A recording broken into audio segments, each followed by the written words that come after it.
Who's got it better than us? Nobody! Robert is being chased, thrown on the run, and it is caught. Touchdown, Keenan Allen. What a great... My goal is not to break you. My goal is to make you harder to break. Number six. Huge sack by Joey Bosa. Touchdown! 90-yard touchdown! Off at the 8-yard line by Derwin James. Sets his speed, takes a shot downfield, has Knighton, caught, touchdown, Chargers! Grab your lunch boxes and go attack this day with an enthusiasm unknown to mankind.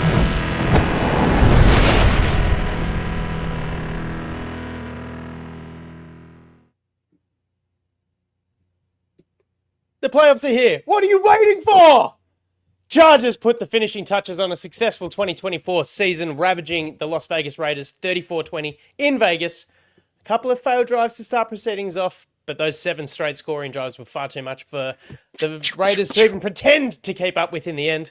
Much happier return than this away fixture last year, but coincidentally, a coach has been fired in the aftermath. So, you know, all ends well that does well. Bumble that. Herbert is form personified. 28 from 36 for 346 yards, 2 touchdowns, taking his season tally to 23 scores with just the 3 interceptions in 504 attempts. 33 big-time throws and 13 turnover-worthy plays on the year. Heck of a season. As we see Greg Roman dip into his bags of tricks, so does Herbert at an astonishing rate, continuing to find creative ways to make explosive plays and elevate this offense well above what it reads on paper. Folks, you got Andy here alongside Alistair for the last edition of the 2024 regular season Thunder Down Under Chargers podcast. We are sans Jack. He is away with the fam, so we might even get a little bit of Jack popping in at some point in the next hour. We'll see. But we move on to the postseason recordings only as of this week. And now, man, it's bloody exciting feeling to have after that win that locks in the 5th seed in the AFC. Fucking fantastic, mate. FTR. If any of our listeners went to Allegiant Stadium, give us a breakdown. Let us know what it was like. Because I started the game saying to myself, I try to keep this idea that playoff seeding doesn't matter so much. Because if you're really a Super Bowl contender, you've got to beat all comers. But man, that game started and boy, did I change my tune. I was thinking, you don't want to play the Ravens in Baltimore after what they did to us and the form they are in, including pantsing the Texans, who we will be playing. And the game it proceeded in a slow fashion to start, but by the end, we're firing on all cylinders, all of the good vibes.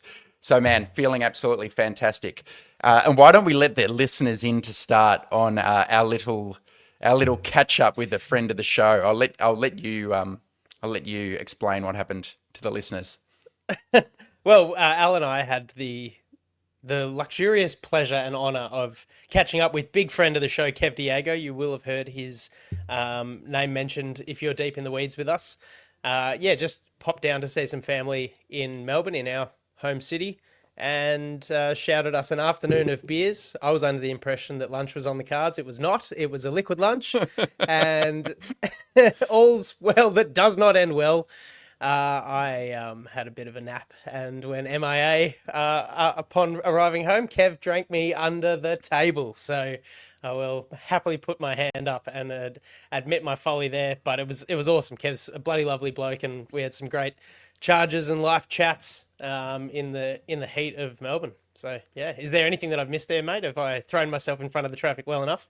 No, nothing that I'll spill for sure. But Kev really was in playoff form now that I've reflected on it. What he did was he came out and smacked us in the mouth early. We didn't know what to expect. He's hit us with his best shot. Oh, yeah. He said he'd had 3 to start before we arrived, and it was just beer after beer after beer. We couldn't keep up. By the 4th quarter, we're falling asleep, and he ran over the top of us. So he's a seasoned vet, and the Americans putting the Australians to shame in the beer drinking stakes, which is a travesty. Yeah, it hurts. It hurts, but it was good catch up. And man, I just needed a nap. I know that my lovely partner was a bit concerned that I should have been making my way down to the house that we were at on the beach. 3 hours later, still no Andy. She's called the neighbours. She's called Al's wife to come and check on me. And yeah, I was just asleep. I was just having a bit of a passed out nap. A bit of a welfare check. Anyway, Yeah. thanks, Kev. We had an awesome time with you. And if we're ever in Atlanta, we'll be hitting you up. And any other people in the TDU crew, please, if you find yourself in Melbourne, Australia, hit us up, or in Hobart. I'm sure Jack would be keen for a drink too. Enough about that. Let's hop into the game, man. I'll let you decide where we want to start this week. Let's talk a little bit before we move on to the Texans. Why don't we talk a little bit about this game and if there's anything we can learn or take from it to bring into wildcard round? Yeah, well, right from the top, you mentioned, and we spoke at length about it last week, about how do we feel about playing all the starters going into what is essentially a dead rubber game, but having the Bengals knock the Steelers off the day before, I think sent a big message to the Chargers that the fifth seed was on the cards and we we're going to go into Vegas and give it everything we've got. And it was pretty good to see that that's exactly what we did. It was, like I said at the top, stumbled a little bit for the first two drives. Great pieces in there. That 37-yard completion to QJ was just an awesome kind of recognition of cover two and going, okay, we'll just pop it in that soft spot where the safety can't reach. And it just sort of grew from there. Look, it wasn't great with the missed field goal. But like I said, we were scoring on every other drive. So really impressive to see the foot be put down on offense. And defense was just creating all kinds of trouble more on the back end, I think. And, relying a little bit on O'Connell to cough things up. But pass rush still not quite getting home. We'll dig into that. But maybe let's start on defense, man. Just Sure. change it up a little bit this week. What did you see? Well, it was good to have a Lowy back. And one thing I was thinking about is what would he look like after taking some time away from the game through injury. And I thought he fit in seamlessly. I thought there was some issues, obviously, with Jacoby Myers and Gilman's positioning on a couple of those. A bit slower to get over to the cover two zone he was parading. But as the game went on, as you said, everyone felt a little more comfortable. I thought they got the measure of the Raiders, found out what they were doing, which was getting the ball out of Aiden O'Connell's hands really quickly. I thought you're right that there is an issue with the Chargers all year when they rush with only 4. They are the 26th ranked team in the NFL per Pro Football Reference for getting pressure on opposing quarterbacks. And that showed up again. But part of that in this game, I thought, was more actually by design. Scott Turner, North Turner's son, who Chargers fans will know very well, was pretty keen to get the ball out of his hands. And as soon as the coverage tightened up, he had to hold on to it. Pressure started getting home a little bit more. So I thought that was good. I'm interested in your views on this, though. One thing that's sticking out to me at the moment is Minter seems keen to rotate his corners very late into the season. We saw Cam Hart out there. We have seen Taib Still and Christian Fulton outside corners for most of the year. Even Dean Leonard came in for a bit because Christian Fulton went out with an illness. How are you feeling about the mix of the DB group? Do you have any views? Do you like this rotating thing, or should they have something and stick to it for the playoffs? It's a good question, just in terms of kind of consistency with the men out on the field. But I think Minter's had an approach of rotating a lot of guys throughout various positions this year. So it doesn't seem like it's failed in any way. I think the rest is during a game is pretty good and valuable. So I don't have too much of a concern with it. There's been moments where Dean Leonard stepped in and hasn't really looked like he's missed a beat from where he was sort of progressing to last season. So things like that. Fulton, look, I loved the start of his year, and then he's went out with the hammy, and he's come back grabby, and he missed a couple of plays there on the weekend. But look, I think you got to kind of play the strong hand with how Cam Hart and Taib Still, and it's a lot to put on two rookies heading into the playoffs, but they've been great. So I will knock Still a little bit on the miss sort of pick attempt on Bowers receiving touchdowns, but I kind of like where his head's at, and the results already kind of very late there. So I think they missed a chance at some kind of record because they scored that touchdown, but that's okay. This Harbaugh team are not about records; they're about winning. Yeah, I think total points allowed under 300 or something would have been pretty wild. Ever. But yes, I thought Cam Hart was the best defensive back on the field at the corner spot. Interesting to see how they use it against a team that has Nico Collins, obviously a bigger wide receiver. is it risky trusting Fulton on him when we've seen a double move worked against him last week with Jacoby Myers, who's no slouch in his own right, I got to say. Yeah. I've been impressed with him for a few years, and he really took the torch to the Chargers. But the other defensive back we should talk about, Andy, of course, is Derwin James. Just making more plays, man. I thought he was excellent. Yeah. I don't even kind of think of him as a defensive back, you know what I mean? Because he's so prolific in the box and around the line of scrimmage, and he's showing these I just was watching a tackle on, I think it was Madison, where he's just run across the line after the handoff and dragged him down like a jaguar, dragging down like a big prey. Like, he's just awesome. He's flying around. He's absolutely feeling himself, and I'm sure that it's doing wonders for the rest of the team. So super impressive back half of the season for Derwin James, and rightfully awarded Pro Bowl recognition, which is great. Obviously, alongside Rashawn Slater and Khalil Mack. So congratulations to the three of those guys on their and possibly all pro to come. Who knows? But the conversation is there. Bold fam Stephen Hagland from Guilty as Charged thinks it would be terrible if he doesn't get it. There are a lot of good safeties in the NFL. We've gone through them. Detroit have a couple, Carl Hamilton, Jesse Bates. So if he misses out, we will understand it. But isn't it amazing? We're talking about a guy as being, one of the best defensive players in the NFL again. It seemed like that guy had disappeared for a couple of years in his own head with suspensions. And it's just fantastic to see him and really a lot of the best players on the team playing at their best when their best is needed, except, and I want to loop this back to the pass rush issue we discussed. They played fewer snaps this week, potentially a bit of a pitch count to rest their bodies, but how are you feeling about the two stalwarts, Khalil Mack on one side, Joey Bosa on the other? Do you feel differently about them, the same? How are you feeling heading into a big dance at Houston? I feel differently about them, like if we're comparing the two. I'm far more on Khalil Mack's side. Uh-oh, listeners. Uh-oh. Here he is. G'day, Oh, my God! Oh, my God! It's Jack! It's the Teach! What's up, guys? How you going? Good, mate. How are you? I don't know. My connection might not be particularly good, I don't think. You are very far away in the and we've got a bit of a lag, but we'll keep you for as long as you want to stay, man. We've just been talking about Khalil Mack. You can field it. You probably didn't watch the game on your holiday, but we've been talking about Khalil Mack and Joey Bosa and how they're both looking heading into the playoffs, if you're feeling confident in those two. I think my internet connection is not particularly strong, so all I'll say is bolt up. We're in the playoffs, baby. Raise a glass. Let's go. Let's fucking win. Let's beat the fucking Texans. Let's go, baby. Let's go in Harbaugh. Perfectly timed.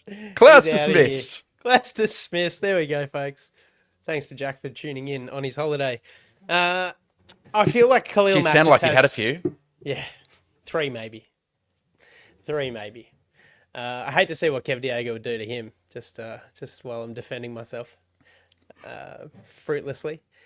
Khalil Mack, Joey Bosa. I am far more in the Khalil Mack camp. I just think his motor is persistent, doesn't sort of need time off, rests. He gets a rest every Wednesday or whatever. But Joey Bosa just kind of looks strong and slow and labored, and I don't know, handy. I guess he is very handy in the run game, but I'm just really not seeing the output from a pass rush standard that I'm used to, and it doesn't really compare with Mac.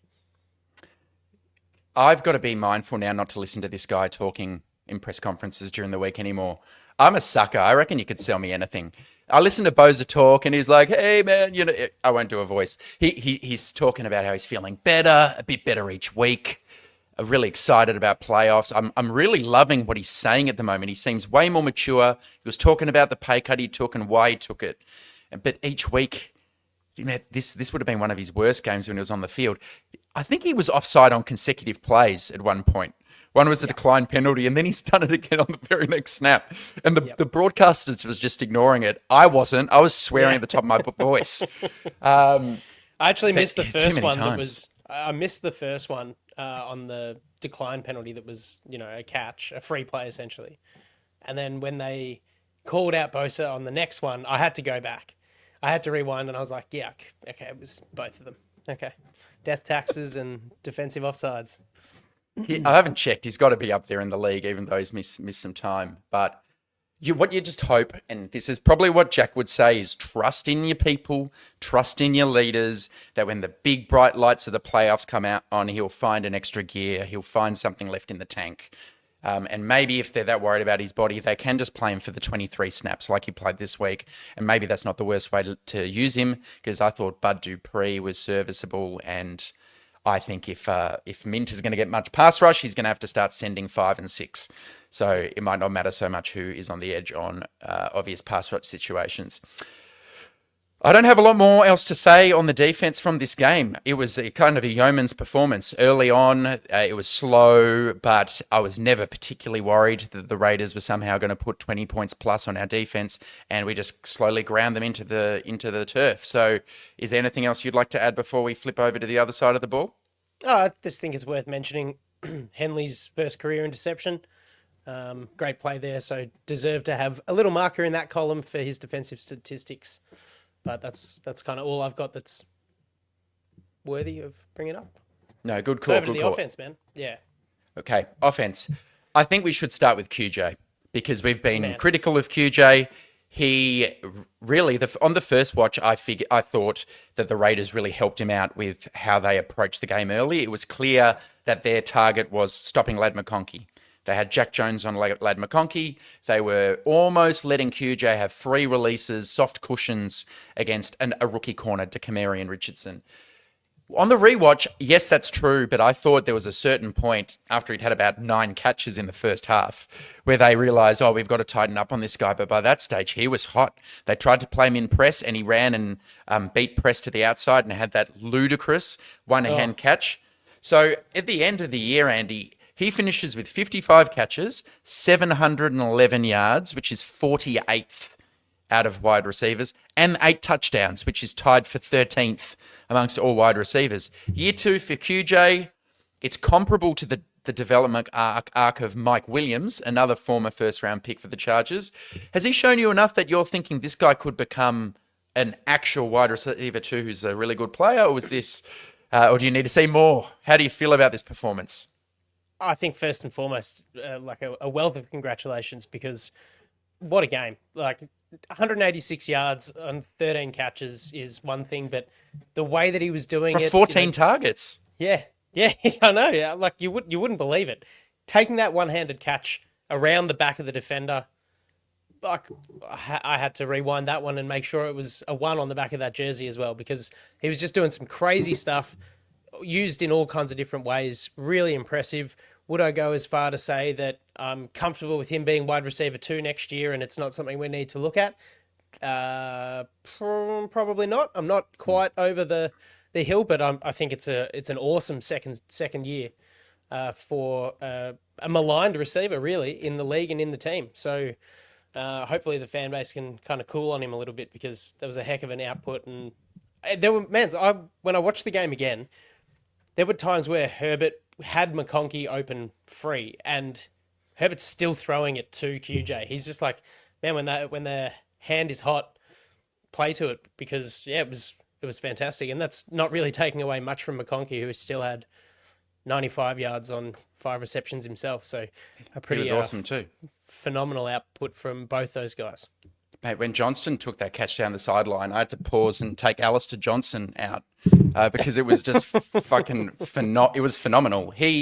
And the best thing about it is he is now hitting the playoffs feeling like he's on cloud 9. And you never know how much confidence feeds into performance in sport. It's one of those immeasurable things.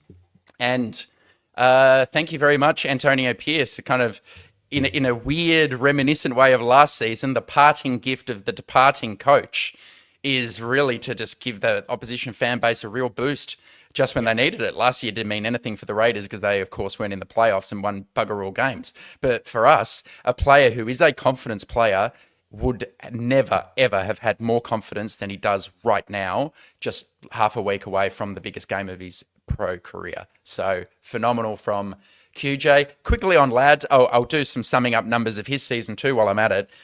This guy's just a bona fide star at this point. Like, he is shifting defenses. He ends the year with 82 catches, 1,149 yards. That is 10th in the NFL amongst wide receivers.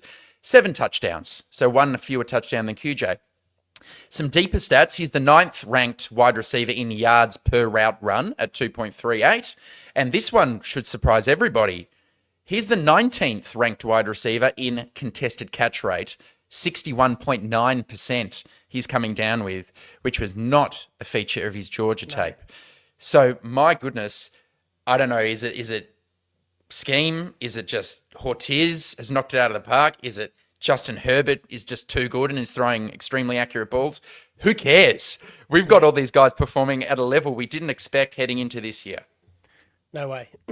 No, he's doing... Yeah, that contested catch rate is crazy. And you'd almost put that against Justin Herbert for throwing contested balls, right? You know, the ideal quarterback will hit a guy where he can't be touched by the defender, mate. But he's just been such a relief. And I think a relief for fans, a relief for Herbert, a relief for the coaches. You talk about QJ being a confidence player. I think we've worked that out well enough throughout the year, seeing how he goes at the start of a game and then, you know, if there's a good outcome early, how that progresses and shows that, you know, he's going to have a good day or he's going to have a bad day. But McConkey's just been an absolute staple, like just a standard of performance. So easy to rely on a guy like that for Herbert. And yeah, as you said, we were complaining about points per game that the Chargers have scored. I think we're now up to 23 or thereabouts. For what No, stats? in points. Like, we've scored 23 points a game. We're about 11 something now. Nailed it, sorry. And that's after 3 weeks of really just shooting shots and scoring some big points. So fantastic turnaround from that position group in particular, with the absence of Josh Palmer as well. Big stuff. You started leading down that path. I'll take you there. What did you make of DJ Chark filling in the X role?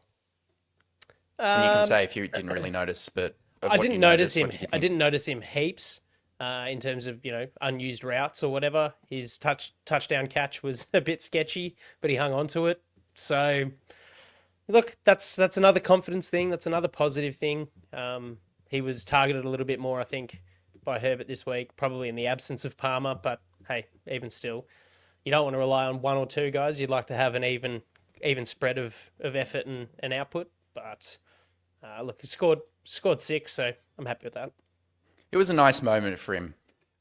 Yeah. Watching the All-22, though, you see a bit more. And I do think a few things about him stand out. Herbert doesn't have the feel or trust for where he's going to be. And you can't see that on the broadcast, but you can see it on the All-22. He's sluggish in his movements. He is struggling to create separation. And on a couple of his targets, I think the ball's designed to go there. And Herbert has seen it and he's gone too risky and he's thrown an uncatchable ball. It still counts as a target, but he's thought, the cornerback's hanging on him. It's just not going to work. I'm not going to do it. So I really think he is not going to get right in time for the playoffs and show that he's a useful piece for this team. I just think he's missed too much time. For whatever reason, he's not the player they thought they were signing. So that's a concern. But what I said last week was I was worried that without Josh Palmer, they were going to struggle to create separation for their other receivers because of the role Palmer plays in stacks and bunch sets, and it really wasn't a problem in this game. They still used plenty of motion. Chuck missed a couple of blocks, but it didn't really seem to matter, and I don't know if that's a Raiders thing. Maybe it is, but at least that thing was not a concern. So let's hope Josh Palmer comes back because I think that is something that could hurt us in the playoffs. Yeah. Disley looks like he's in good nick. Performed Doesn't well he? again. And he's had a heck of a season. 50-odd receptions and 500 yards or thereabouts. Could be pulling that number out of my ass, but it's about that. And he's performed much, much better than I thought our tight ends could, really. So, and, you know, gave off the nice little spark to Tucker Fisk on his touchdown catch. So all's love in the family. Yeah. All right, from a running game side of things, mate, How'd you feel? Good to see J.K. Dobbins back out there. Very good to see him out there. Got his yards for his cash bonus. Needed 58, got 63, so that's exciting. We like to support that little bit extra coin. And geez, aren't they putting a lot more attention on that in the broadcast of some of these games? I think because they've got so many meaningless games on TV, they've got to fill the broadcast with something. I feel like I know about the incentives of 15 different players and whether or not they hit them. Mike Evans being the amazing one that Jack would have loved. But the running game, what I liked about it this week is they stuck to it. They really kept hammering it, including in the second half. On a per carry basis, I don't think it was great. I thought like the offensive. Yeah, well, look, as far as the running game being great, it was persistent, if not incredibly high with its output, going 3.9 carries from 35 attempts, 137 yards. Not too bad. Got you again, mate. You back? Got you again. Back. As you were saying, you were talking about blocking in the run game. I thought it was hit and miss, basically. I thought the tight ends did their job, but the offensive linemen a little bit to be desired, especially Trey Pipkins on the first 3rd and 1 of the game. I posted something on X about that on TDU Film. Joe Alt had a couple tough reps, but Sawyer looked pretty good. And the offensive line generally, Andy, if we're talking about their job in pass protection, this week was I thought, pretty stellar, with the exception of stunts, which have continued to be an issue. Felt like they were getting a bit better again, but then this week it happened twice. That's unblocked pressures coming through the A gap. Can't have that in the playoffs against these teams because they're good teams with better rushes than the Raiders have. But what do you think about the O-line group as a whole? Maybe we can talk some personnel in your response, because there was a bit of a different look against the Raiders. Much different look. Obviously, Joe Alt finding out pretty late in the piece that Slater wasn't good to go, feeling some soreness in his knee during pre-game stretches. So Joe Alt shifts across to left tackle. You got Zion and then Bozeman, obviously left guard and center. Sawyer stayed at right guard. Trey Pipkins, returning from injury, slid out to right tackle. And maybe it was an element because most of the drama I sort of saw was between Pipkins and Sawyer on the right-hand side, and a little bit of Sawyer and Bozeman. You talk about those missed stunts coming up the A-gap. A lot of that sort of pressure came from the strong side of Herbert. So, look, Joe Alt was meant to be a left tackle, and he's been an incredible right tackle. He had one false start, but other than that, I thought he was pretty awesome. But yeah, look, some issues that I'm hoping is just down to sort of personnel on the right-hand side of the line. But other than that, look, it was okay. Protection was good. Protection followed on a little bit from where it was last week. Last week was fantastic against the Patriots, and it was pretty good on the whole. But yeah, look, it was just the odd stunt that, got that pressure up the middle and Herbert got sacked. But other than that, he was controlling the tempo behind that line pretty well. Yeah, the pressures that were allowed stood out, but there were only 3 of them for the entire game per PFF. So let's just put that in perspective. 13% of Herbert's dropbacks. You allow that to happen, especially with how J.K. Dobbins is playing in pass protection as well. Herbert, when he's kept clean this year, has got a grade of 93 or something unbelievable like that. So I think things are looking pretty good. Although I will mention a bit sloppy with penalties this week. Alt, false start, Darius Davis touchdown negated by a Pipkins holding penalty. It would have been 3 from 3, Andy. It was another really good play too. Yeah, that drove me wild because I saw the flag come out in the corner of my eye. Watched the play unfold. Darius Davis, there he is again. Herbert rolls out and called back for holding. And it was the false start, then the holding.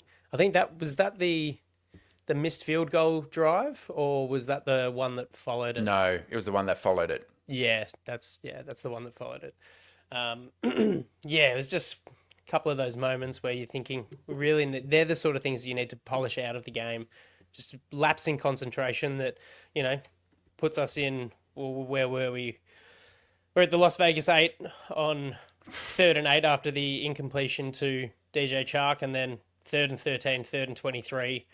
Ultimately, give up play, field goal. Give up play just to get 9 yards on a little dump off for a field goal. So right in that area to go from, tie it up at 10 apiece. But the way that the rest of the second half or the second quarter from there on out unfolded was, pretty positive in the Chargers side of things with the interception and quick little touchdown and 2-point conversion. How are you seeing, because I know it's been a bugbear of yours with the conservatism of the coaching, maybe not the best game to, think about field position calls, down and distance calls, but Harbaugh seems to know when to use, in my mind, know when to go for it on fourth down, go for the 2-point conversions, just do that sort of smart stuff. How are you kind of coming around to where he's been with it all? I'm coming around. I think, like a lot of this team, they've incrementally improved. I think Harbaugh might have been just a little bit rusty when he came into it. I mean, you probably don't want to be last in any kind of analytical metric, like the types of metrics that the football nerds really believe in. It's still okay to be old school and believe in taking points when you can. You probably don't want to be the most conservative fourth down guy in the whole league. That seems to me like you're missing out on opportunities to score points, especially with Justin Herbert. But I think, to his credit, he has shifted his approach a little bit, enough that when they're at the 35 and it's a 4th and 2 or a 4th and 1, he's thinking, yeah, okay, I will go for it, especially now that the QB sneak's been working. Maybe a few people are healthier. Disley's back. Dobbins is back. So we'll see when the pressure of the playoffs arrives. That's when it matters, right? That's when head coaches tend to think, oh, I don't want to risk this. I'll take the 3 points. I just can't do it in this spot. Yeah, I think there is a chance Harbaugh remains conservative in the playoffs, but he's slowly but surely won me over, which, as you know, Andy, is no mean feat. You'll be sold anything, but you can't just be swayed into. That's right. Belief, right. So it's a very fine distinction, but it exists nonetheless. I've got probably a couple questions for you. I'll do them quick fire, maybe before we head into some awards. Before I ask you the questions, though, I will point out one thing I wanted to say, which is Stone Smart has kind of gone missing in the offense the 2 weeks previously since Disley returned. Just something to watch out for. I really thought he was lifting and playing really well. No complaints about Disley. Is there a way they can get him more involved? I guess we'll find out. But it's a good problem to have if everyone's playing well. All right, 2 quick hitters, man.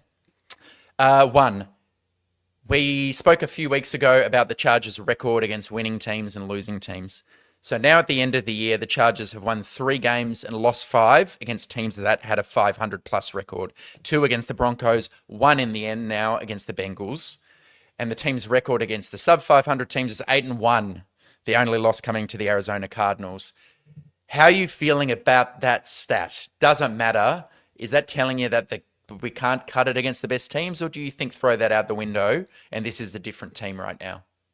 I think the record against 500 plus 500 teams improved as we finished strongly to beat the Bengals, still had to beat the Broncos and did so. Is it an issue that the 3 wins have come against a plus 500 team that hasn't made the playoffs and 2 wins against the 7th seed in the AFC? Yeah, well, that sort of clarifies the data a little bit more. We'll find out this week, won't we? When we come up in playoff football, that's the clearest way to answer it. I love that response. I guess we'll find out, Jim. Yeah, well, that's the reality of the situation. Like, we're playing good football, and even though it's against lesser opposition, you can't tell until you sharpen your sword against the sharpest sword or the sharper sword. Yeah, and it probably is just a part of being the wildcard team anyway. I mean, you have not scraped in, but you're not a division winner. You probably aren't as good as some of those teams, and you need to hit a bit of fine form and Joe Flacco magic in the playoffs to make it happen. But I think we've got the quarterback who can. Last question, man. I did a couple of posts on the Twitter page summing up the seasons that our respective coordinators have had. I won't talk about Jesse Minter, whose performance has been exemplary, top 10 in most categories. I will ask you about Greg Roman. So his numbers now at the end of the year are looking a little better because of the last 3 weeks. But to read through a couple important ones for the listeners, points scored, they are 11th, as you mentioned, on offense. First half points tied for 8th. Second half points, 19th. Total yards, they're 20th. Rush yards per attempt, they're 24th. and 2 more. Their third down percentage, they're 11th. And their red zone percentage, scoring touchdowns, they're 18th. They score on 56% of their trips to the red zone. That collection of numbers, for you, is that enough to secure a second year of Greg Roman in 2026? 2025, I should say. Yeah, I don't think it'll come down to the I don't think it's a decision that comes down to the numbers alone. You're looking at a new system for Herbert. You're looking at an offensive coordinator who's just come in, probably doesn't have all the pieces that he wants or needs, which is why you see kind of slips in rush yards per attempt, things like that, while we're 24th or in the 20s for those sort of things. So there are elements that surprised me from the output. It wasn't looking like we were going to be the 11th highest scoring team or be 11th in third down conversions, because there were a few weeks there where we couldn't get out of third down and we were really stumbling. So I think he's shown enough kind of identity and craftiness through his offensive play calling to make me feel a little bit comfortable with him being there next year. Certainly gotten a lot better, because at the start I was like, we've just hired a name and experience, and it's a bit of a wash. So, I think he'll get another go around, and I think it's a little bit more than just the numbers and where everything falls into place. Good answer. Once you get more of the pieces together, you'll see an improvement from yards per game, score, all that kind of stuff, red zone percentage. You hope that this is the least talented offense that they will ever field under Jim Harbaugh. They spent the 6th least amount on offense in the league in terms of cap allocation. They spent a lot more on defense. So I'm with you. I thought he showed enough. And man, he speaks all the time about timing your run, and you need everything to be working at the end of the year. And they've gone over 30 points 3 weeks in a row. So tip of the hat to Greg from Guess Who? Bill from Guess Who. Coach Roman, huge floppy dong. Well done, sir. All right. We're going to do some end of seasons awards. Andy, tell the listeners what we're going to do. Yeah, well, normally we'd do the snakes and ladders or the nars, followed by a teachable moment. You've already been lucky enough to receive your inebriated teachable moment for today's show. Jack coming in off 1 bar of 3G down in Tassie. Worse connection than I've had the last few weeks. So we thought we'd do some end of season awards between Al and I this week. We're just going to hand out awards to players or coaches to end the regular season. Serious, funny, whatever you want. It's a bit random. They're not going to really align too much, but this is also a little fun game for the two of us to see if we cross over one another, as we tend to do. So I'll let you start off first, mate. We'll aim for 3 of each. We'll see how we're going. If we're running dry, I might pull the pin early. Okay. I've got 3 I'm pretty happy with. The first, since you mentioned him, this is the Jack's I Told You So award. And that's an award that you get each year when Jack says, I told you about that guy when we drafted him, that he would be good or that he wouldn't be good. And this year, just wait, you listeners, the I Told You So award for Jack is going to be Justin Aboigbe, the 4th round pick for Alabama. Jack just said, I don't like him on the post-draft show. There's something about him. He's a tweener.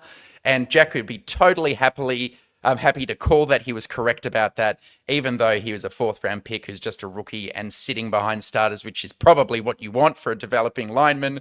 But that is the I Told You So award, boys. TDU crew, Jack was right. Justin Aboigbe, bust. Nice one. We mentioned him before. I've got a 2024 Head Start award. This one goes to Joey Bosa. He amounted 6 defensive offside penalties and 1 neutral zone infraction over a less than full amount of games. Fix that up, mate. Hopefully we get to see you hit the QB legally soon. Does it in the playoffs, and this Bosa jersey I'm wearing right now goes in the bin, and I'm urinating on it. Come on, Joey, lift. We need you. All right. I'm going to go with the Tom Telesco Award, and that goes to the worst free agent pickup of the year.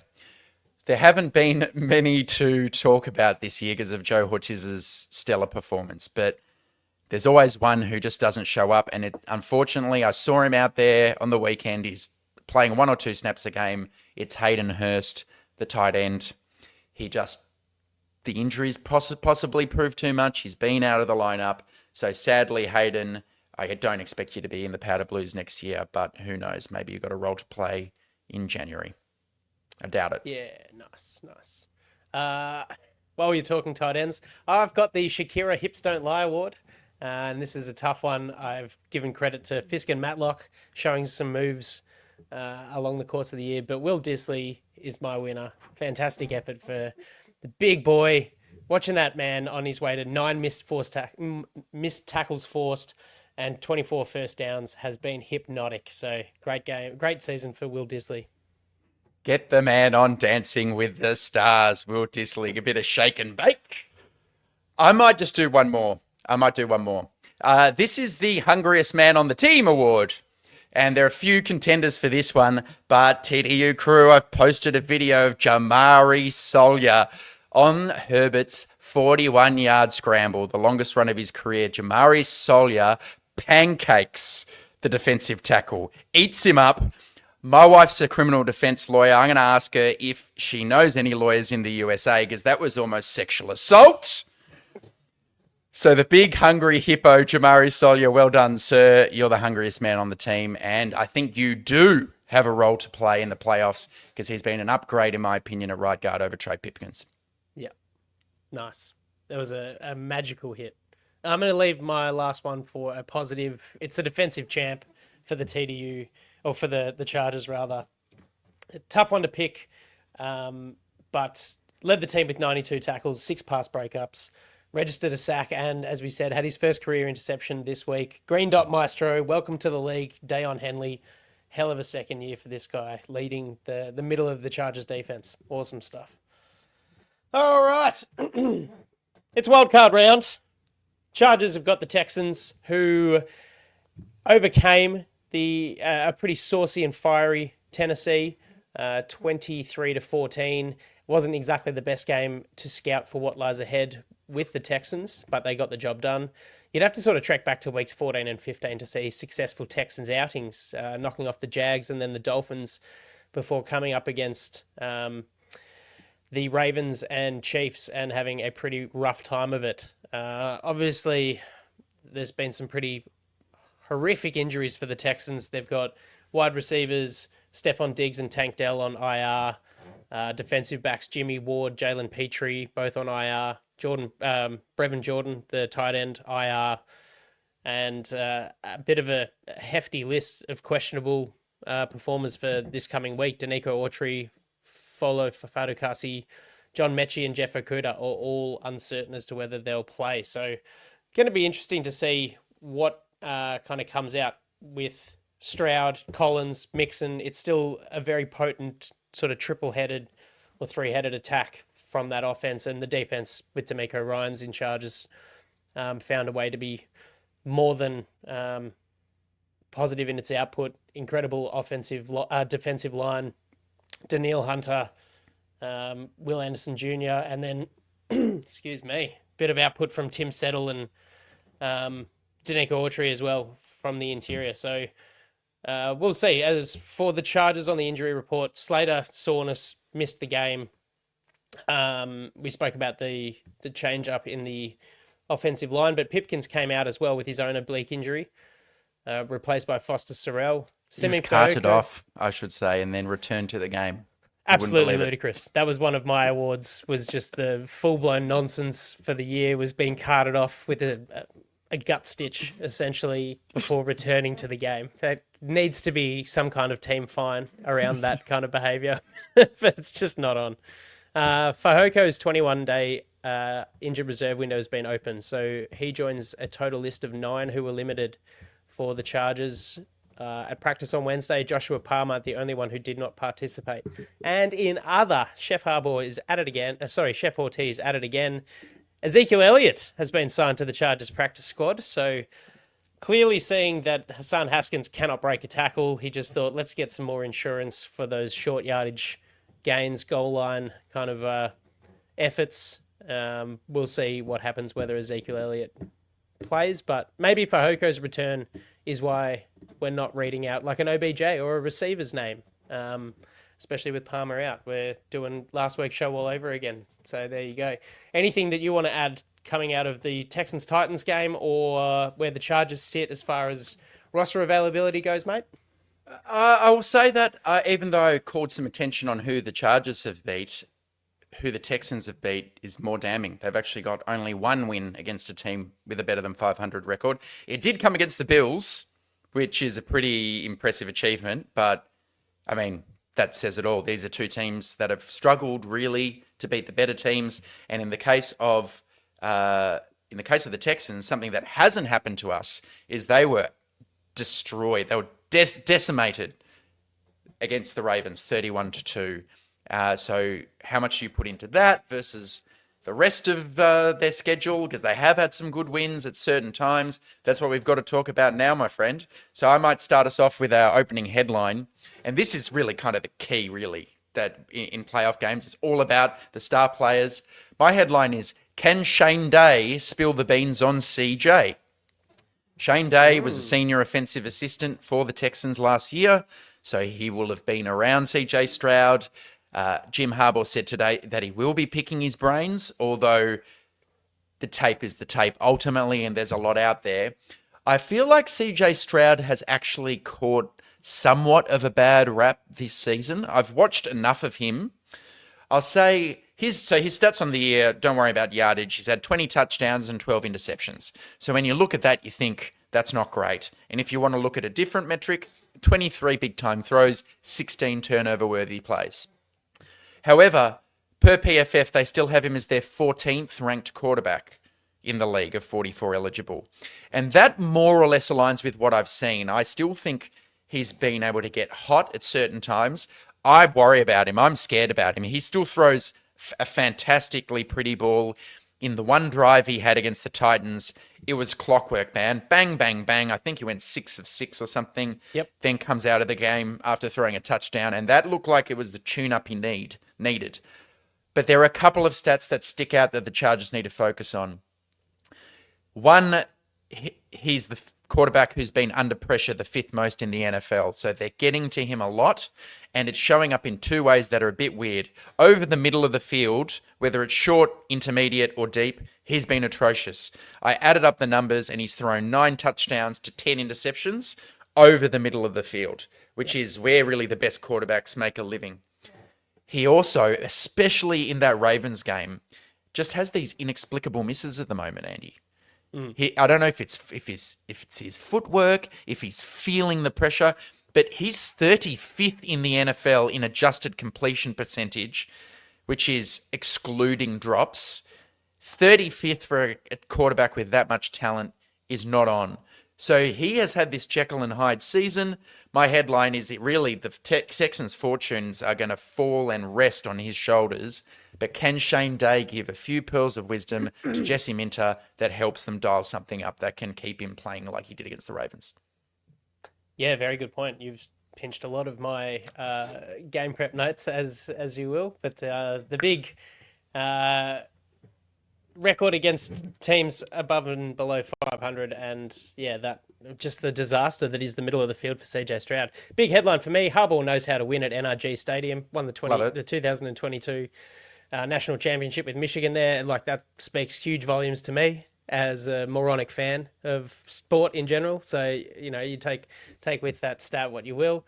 I think it's really, as we move into sort of the keys of victory, mate. I think look.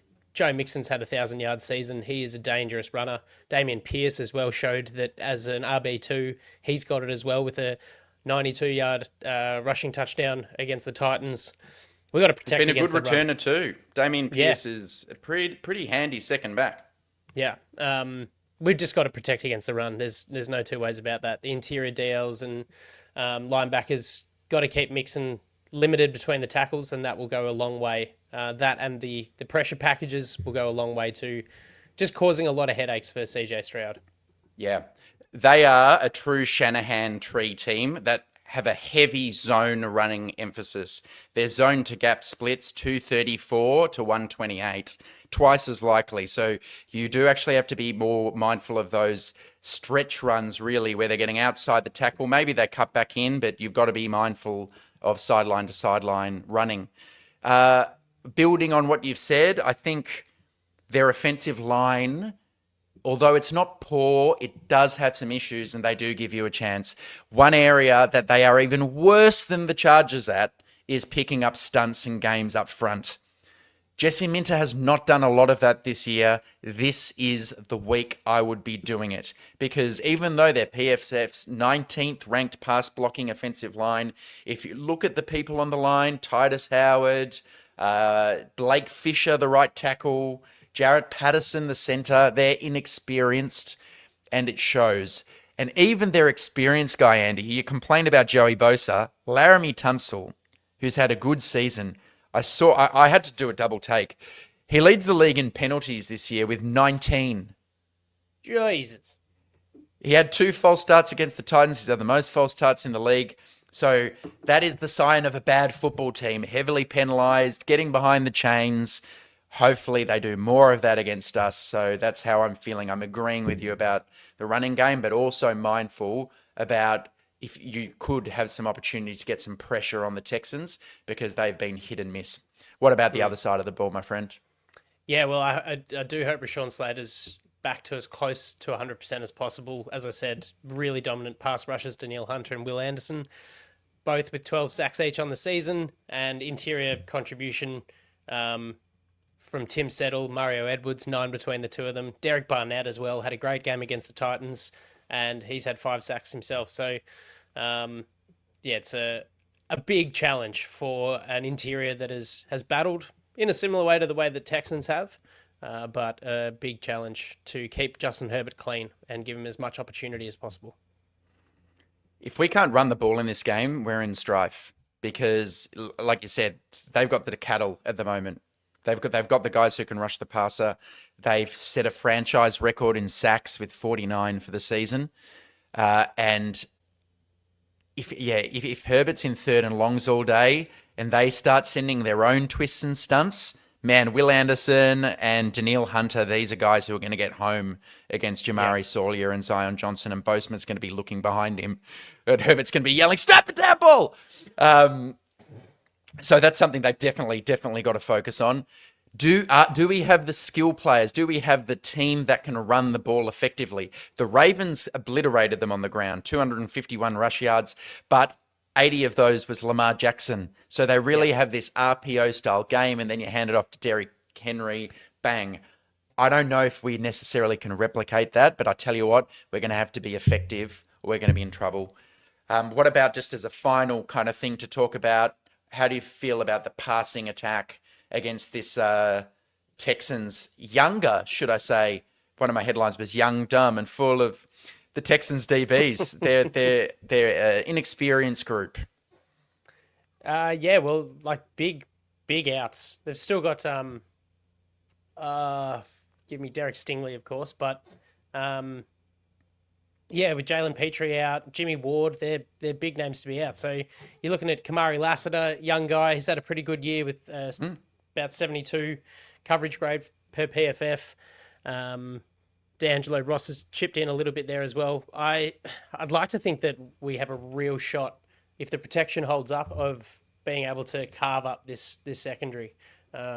Me too. Yeah, they're definitely opportunistic. That's what I'll say. Lassiter was a guy I loved in the draft. The real knock on him was his 40 time was so bad that even though he was a fantastic college player, people wondered if he could make it. But he's managed to have 3 picks and he's really looked the goods. Yeah. The other young guy is Kalen Bullock, who is a USC free safety, very thin, raky kind of player, 188 pounds or thereabouts. He's had 5 interceptions this season, and it just shows that sometimes you don't know what players are going to turn into. Because I remember watching him, thinking he'd be good in a single high safety system like the Texans, but I remember how terrible he was as a tackler. And in his combine interview, he didn't seem to think it was an area he needed to improve. So I thought his attitude stunk, but as a rookie, he's had 5 interceptions and had a really nice one against the Titans as well. Couple stats for their pass coverage. They have allowed the 6th fewest passing yards but the third most passing touchdowns. So it's a bit weird. They're third in net yards per attempt allowed, for third at least at 5.7. So they do this thing where they keep it in front of you, but then they're still allowing touchdowns over the back. Might speak to some of these less than familiar names that we've discussed for the listeners. And just a final one for me to finish, just tying back to a few points that you made. When he's blitzed, Stroud has a pressure to sack ratio of 27.6. So you can get him quite easily. And interesting, we talked about the interceptions thrown over the center of the field. Nico Collins, through those three zones, goes 16 for 23 for 269 yards and 4 TDs throughout the center. But there's also been a few interceptions that have come his way as well. So it's a bit of hit and miss when it comes to CJ Stroud to Collins over the middle of the field. So do you reckon he's forcing the ball maybe because he's not trusting the other guys? Little bit of that, little bit of, where's his accuracy gone? Sails the odd one, throws a bad pick. So he's become sort of prone to, last year he looked sensational. This year he's sort of come back down to earth a little bit, looks a little bit more human and prone to some bad errors. So we'll just have to hope, I think, that, the defensive front can get to him. I'm sure Jesse Minter will find a way to make that happen, get that sack ratio, pressure to sack ratio where it needs to be. Should say, Andy, because Chargers fans were interested, the Texans were the team that picked up Deontay Johnson off waivers, and they got him out there against the Titans. He only had the 2 catches for 12 yards, but they're trying anything at the end of the year to give someone other than John Mechie or Robert Woods, the ghost of Robert Woods, for CJ Stroud to target that isn't named Nico Collins. Let's hope Deontay's kept quiet, because we kept him quiet earlier in the year when we played the Ravens from memory. Yeah, you can't ignore Dalton Schultz either. So it'll be interesting to see what kind of game Schultz has and what influence that has on Derwin James's role on the defense. All right, mate. Prediction, what's happening? I'm not liking all the talk in the media. I know Rex Ryan said that the Chargers basically have a bye this week. Extremely unhelpful. Extremely unhelpful remark. Such a dickhead. I don't feel especially confident, but I will stick to the form lines and Harbaugh over D'Amico Ryans and Herbert the way he's playing.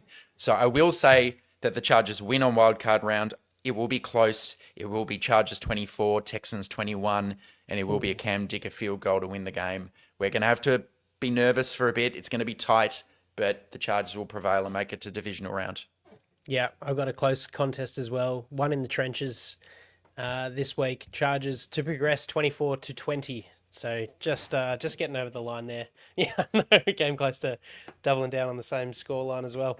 All right, guys. Well, look, enjoy your week preparing for Chargers playoff football. It's been a heck of a ride, so let's just hope the team keeps the ball rolling. Please, God.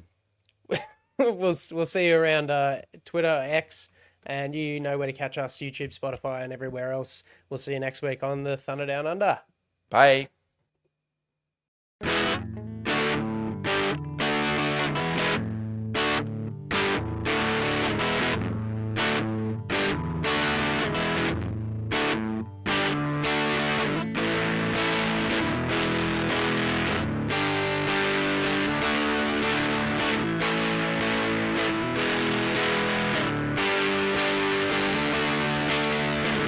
Backpedals looking, firing. He's got Floyd turning. Got it! Zigzag, 10, 5, high step, touchdown! San Diego! Woo! Good night! Good night to all!